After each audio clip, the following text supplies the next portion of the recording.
Cyber security అంటే ఏంటి? Engineering కెరీర్లో ఈ సైబర్ సెక్యూరిటీ కోర్సును మనం బ్రాంచ్గా సెలెక్ట్ చేసుకుంటే ఎలాంటి సబ్జెక్ట్స్ మనం చదువుతాము?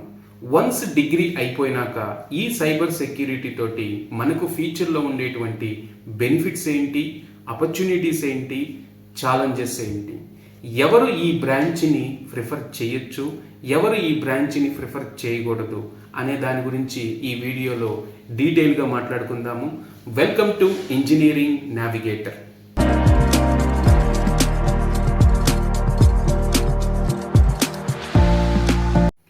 సైబర్ సెక్యూరిటీ అనేది కంప్యూటర్ సైన్స్ ఇంజనీరింగ్ చదివిన తర్వాత మనం చేసేటువంటి ఒక స్పెషలైజేషన్ కోర్స్. కానీ ఇవాళ డిజిటల్ టెక్నాలజీలో బాగా డిమాండ్ ఉండటం వల్ల ఈ సైబర్ సెక్యూరిటీని ఇంజనీరింగ్లో అంటే బీటెక్లో ఒక బ్రాంచ్గా స్టార్ట్ చేయడం జరిగింది. ఇప్పుడున్నటువంటి మార్కెట్ ట్రెండ్లో బాగా డిమాండ్ ఉన్నటువంటి టెక్నాలజీలో ఈ సైబర్ సెక్యూరిటీ కోర్సు ఒకటని చెప్పచ్చు. అసలు సైబర్ సెక్యూరిటీ అంటే ఏంటి అనే దాని గురించి ఒక సింపుల్ టర్మ్స్లో మాట్లాడుకుంటే ఇవాళ మనం చాలా న్యూస్లో చూస్తూ ఉంటాము.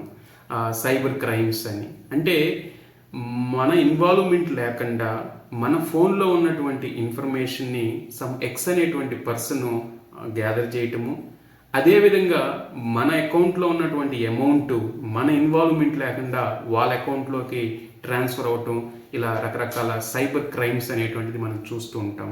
ఇది మనం ఒక ఇండివిజువల్గానే, అదే మనం కనుక ఒక ఆర్గనైజేషన్, ఒక కంపెనీస్ కనుక చూసుకుంటే చాలా ఇంపార్టెంట్ అయినటువంటి కస్టమర్ డేటాని కంపెనీస్ హ్యాండిల్ చేస్తుంటాయి. అలాంటి హ్యాండిల్ చేసే టైంలో వాళ్ళ ఇన్ఫర్మేషన్ని చాలా సెక్యూర్గా, సేఫ్గా చూసుకోవాల్సినటువంటి అవసరం చాలా ఉంది. ఇవాళ డెవలప్ అవుతున్నటువంటి ఈ ఆర్టిఫిషియల్ ఇంటెలిజెన్స్, మిషన్ లెర్నింగ్ ఎలా అయితే ఇంత ఫాస్ట్గా డెవలప్ అవుతుందో సేమ్ ఆ డేటాని సైబర్ క్రైమ్ చేసేటువంటి టెక్నిక్స్ కూడా చాలా పెరిగిపోయినాయి. వాటి అన్నిటి నుంచి కంపెనీలు యూజ్ చేసేటువంటి ఒక ఇన్ఫ్రా కానీ, నెట్వర్క్స్ కానీ, డేటా కానీ బయట అటాకర్ నుంచి సేఫ్గా ఉంచేటువంటి టెక్నాలజీనే మనం సైబర్ సెక్యూరిటీ అంటారు. సింపుల్ టర్మ్లో చెప్పాలంటే డిజిటల్ టెక్నాలజీని హ్యాకర్స్ నుంచి సేఫ్గా ఇన్ఫర్మేషన్ని ప్రొటెక్ట్ చేసే టెక్నాలజీయే సైబర్ సెక్యూరిటీ. ఈ బ్రాంచ్లో మనం ఎలాంటి సబ్జెక్ట్స్ చదువుతామని జనరల్గా కనుక మాట్లాడుకుంటే మిగతా ఇంజనీరింగ్ బ్రాంచ్లో ఫండమెంటల్స్గా ఏదైతే నేర్చుకున్నామో ఈ బ్రాంచ్లో కూడా మనకి mathematics, computer programming language, operating system and computer network, వీటితో పాటు ఈ బ్రాంచ్ స్పెషలైజేషన్ అయినటువంటి cyber security fundamentals, ethical hacking and cryptography and cloud security, digital forensic and information security, ఈ సబ్జెక్ట్స్ గురించి మనం ఈ బ్రాంచ్లో ఎక్కువగా చదువుకుంటూ ఉంటాం. వన్స్ బీటెక్లో ఈ కోర్స్ అయిపోయినాక మనకి ఈ కోర్స్ ద్వారా ఉండేటువంటి బెనిఫిట్స్ ఏంటి అండ్ ఆపర్చునిటీస్ ఏంటి అనే దాని గురించి మాట్లాడుకుంటే first one, high demand career. ఇప్పుడున్నటువంటి డిజిటల్ టెక్నాలజీలో బాగా డిమాండ్ ఉన్నటువంటి కోర్సు ఈ సైబర్ సెక్యూరిటీ అని చెప్పచ్చు. ప్యారలల్గా artificial intelligence, machine learning, data science ఎంత అడ్వాన్స్గా ఎంత డిమాండ్ ఉన్నాయో వాటితో పాటు ప్యారలల్గా డిమాండ్ ఉన్నటువంటి టెక్నాలజీ ఈ సైబర్ సెక్యూరిటీ. ఎందుకంటే ఇవాళ ఒక కంపెనీ వాళ్ళకు సంబంధించినటువంటి ఒక ప్రాజెక్టు సాఫ్ట్వేర్ కంపెనీకి ఇచ్చేటప్పుడు వాళ్ళ రిక్వైర్మెంట్లో ఫస్ట్ ప్రొఫైల్ వాళ్ళు చూస్తున్నటువంటి రిక్వైర్మెంట్లో సైబర్ సెక్యూరిటీ ఎక్స్పర్ట్ ఉన్నాడా లేడా అనేది వెరిఫై చేస్తుంది. ఎందుకంటే ఆ కంపెనీలో వాళ్ళ యొక్క ఇన్ఫర్మేషన్ చాలా సేఫ్గా, సెక్యూరిటీగా ఉండాలి. వాళ్ళు చేసేటువంటి ప్రాజెక్టు చాలా సేఫ్ అండ్ సెక్యూరిటీగా ఉండాలి. అది సైబర్ సెక్యూరిటీకి అటాక్ అయ్యి వాళ్ళ ఇన్ఫర్మేషన్ని బయటికి లీక్ అయితే కొన్ని క్రోర్స్ అనేటువంటి ఆ కంపెనీకి లాస్. అందువలన ఇవాళ చాలా కంపెనీస్ వాళ్ళకు సంబంధించినటువంటి ప్రాజెక్టు సాఫ్ట్వేర్ ఇండస్ట్రీకి ఇచ్చేటప్పుడు ఫస్ట్ వాళ్ళు వెరిఫై చేస్తున్నది ఏంటంటే సైబర్ సెక్యూరిటీ స్పెషలిస్టు వాళ్ళ టీంలో ఉన్నారా లేదా, ఫ్యూచర్లో వాళ్ళ ఎలా ఆ సైబర్ సెక్యూరిటీ అటాకర్స్ని హ్యాండిల్ చేస్తున్నారు, వాళ్ళ యొక్క ఎక్స్పీరియన్స్ ఏంటనేది కంపల్సరీగా చెక్ చేసే ఆ ప్రాజెక్ట్స్ కంపెనీస్కి ఇస్తున్నాయి. దీన్ని బట్టే మనం అర్థం చేసుకోవచ్చు సైబర్ సెక్యూరిటీ కోర్స్ అనేది చాలా డిమాండ్ అయినటువంటి కోర్స్. ఇది ఒక బెనిఫిట్. నెక్స్ట్ సెకండ్ బెనిఫిట్ కనుక చూసుకుంటే హై శాలరీ. ఇప్పుడు మార్కెట్లో ఉన్నటువంటి అడ్వాన్స్ కెరీర్ అయినటువంటి artificial intelligence, machine learning, data సైన్స్కి ఎలా అయితే హై ప్యాకేజెస్ వస్తున్నాయో సైబర్ సెక్యూరిటీలో కూడా హై ప్యాకేజ్ పాసిబుల్. కాకపోతే ఒక ఎక్స్పర్ట్ లెవెల్ అయినాక ఈ ప్యాకేజెస్ అనేటువంటిది కంటిన్యూ అవుతుంటాయి. అండ్ థర్డ్ పాయింట్ వచ్చేసరికి లాంగ్ టర్మ్ కెరీర్. ఇది సాఫ్ట్వేర్ ఇండస్ట్రీస్లో చాలా ఇంపార్టెంట్ అయినటువంటి ఒక బెనిఫిట్ అని చెప్పచ్చు. జనరల్గా సాఫ్ట్వేర్ కెరీర్లో ఎలా ఉంటుందంటే ఇవాళ మనం ఒక టెక్నాలజీ మీద వర్క్ చేస్తున్నప్పుడు అది ఒక 2-3 ఇయర్స్ తర్వాత దాన్ని రీప్లేస్ చేసి వేరే ఒక టెక్నాలజీ వస్తుంది. అప్పుడు మనం కెరీర్లో సక్సెస్ అవ్వాలి, కెరీర్లో ముందుకు వెళ్ళాలంటే కంపల్సరీగా ఆ కోర్సు మళ్ళీ నేర్చుకొని మళ్ళీ అప్డేట్ అవుతూ ఉండాలి.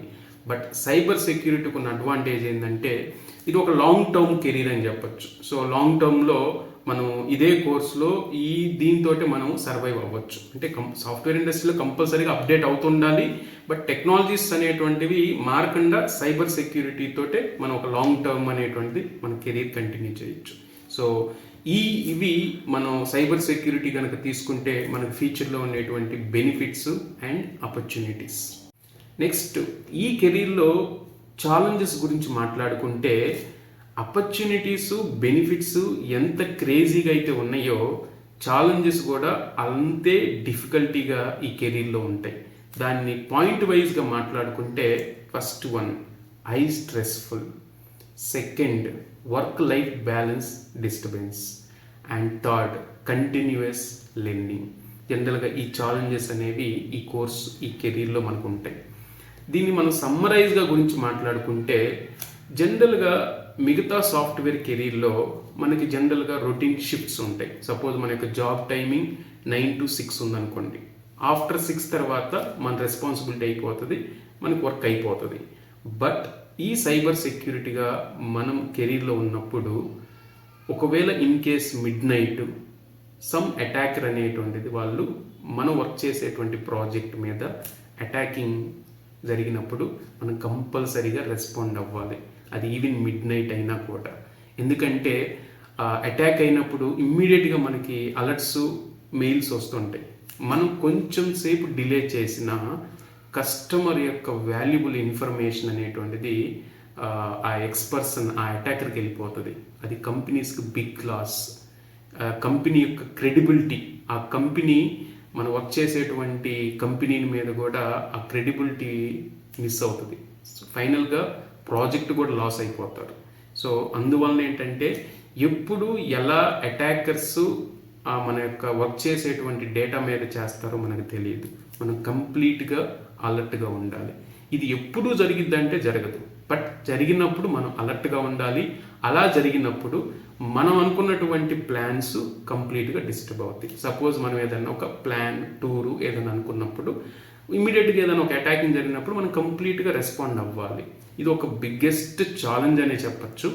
And same time continuous learning. మనం మిగతా కెరీర్లో చూసుకుంటే సపోజ్ ఒక పైథాన్ డెవలపర్ ఇనిషియల్గా కెరీర్ స్టార్ట్ చేసినప్పుడు ఒక స్లోగా స్టార్ట్ అవుతాడు. ఒక 1 or 2 years వచ్చినాక కొంచెం ఆ ఫీల్డ్లో ఒక ఎక్స్పర్ట్ అవుతాడు.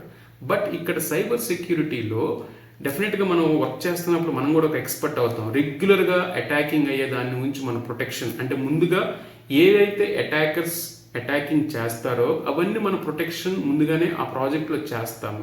బట్ ఇవాళ మనం కనుక డిజిటల్ టెక్నాలజీలో ఈ సైబర్ క్రైమ్స్ చూసుకుంటే రోజుకు కొత్త సైబర్ ఈ థ్రెట్స్ అనేవి మనకు వస్తూ ఉంటాయి.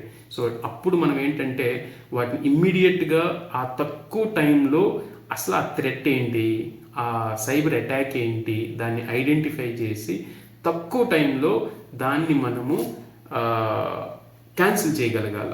ఈ బ్రాంచ్కి ఉన్నటువంటి ఇంకొక ఛాలెంజ్ కూడా మనం చెప్పుకోవచ్చు.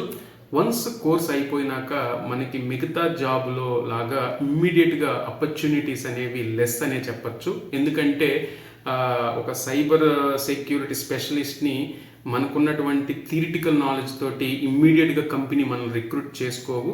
ఒకవేళ ఆ కంపెనీలో ఆల్రెడీ ఎక్స్పెక్ట్ చేసినటువంటి సైబర్ సెక్యూరిటీ కనుకుంటే మనం జూనియర్ లెవెల్లో మనం తీసుకొని మనకి ట్రైనింగ్స్ ఇస్తుంటాయి. అండ్ సేమ్ టైం ఇనిషియల్లో మనకి శాలరీ కూడా కొంచెం తక్కువనే చెప్పచ్చు. వన్స్ మనం ఒక ఎక్స్పర్ట్ అయిన తర్వాత ఏ సాఫ్ట్వేర్ కెరీర్లో కాంపిటేట్ చేయలేనటువంటి హై ప్యాకేజెస్ ఈ సైబర్ సెక్యూరిటీలో మనకు వస్తాయి. ఈ విషయం కూడా ఒకటి గుర్తుపెట్టుకోవాల్సినటువంటి విషయం.